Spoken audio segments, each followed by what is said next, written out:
Hello everyone, आज हम बात करेंगे चाइना के नए डिफेंस बजट के बारे में, जो कि पूरी दुनिया में चर्चा का विषय बना हुआ है। तो बात क्या है?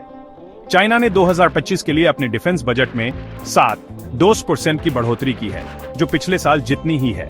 ये पूरे 8.78 ट्रिलियन युआन है, यानी लगभग 245 बिलियन डॉलर्स।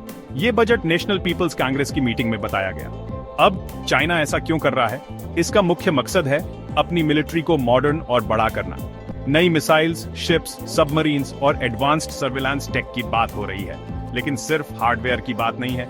चाइना अपनी नेशनल सिक्योरिटी को मजबूत करना चाहता है, एशिया में यूएस मिलिट्री को टक्कर देना चाहता है और साउथ चाइना सी और खासकर ताइवान पर अपना दावा और मजबूत करना चाहता है। 2035 तक चाइना पूरी तरह से मॉडर्न मिलिट्री बनाना चाहता है। उनकी इकोनॉमी लगभग 5% की दर से बढ़ रही है, लेकिन डिफेंस का खर्चा उससे भी तेजी से बढ़ रहा है। मतलब ये उनकी प्रायोरिटी है।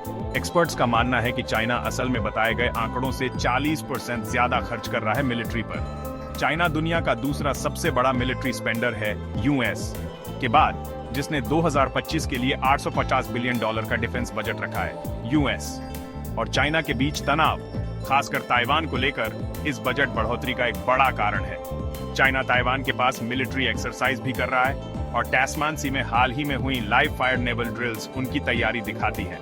President Xi Jinping military reforms पर जोर दे रहे हैं, कॉम्बैट रेडीनेस पर ध्यान केंद्रित कर रहे हैं और करप्शन को खत्म करने की कोशिश कर रहे हैं। ऑफिशियली चाइना कहता है कि ये बढ़ोतरी शांति बनाए रखने के लिए है और यूएस के मिलिट्री खर्च का जवाब है। उनका मकसद अपनी डिफेंस पॉलिसी में स्टेबिलिटी और प्रेडिक्टेबिलिटी दिखाना है। तो आप चाइना के डिफेंस बजट बढ़ोतरी के बारे में क्या सोचते हैं? कमेंट्स में जरूर बताइए और ऐसे ही करंट अफेयर्स टॉपिक्स के लिए सब्सक्राइब करना ना भूलें। अगली बार तक स्टे इन्फॉर्म्ड।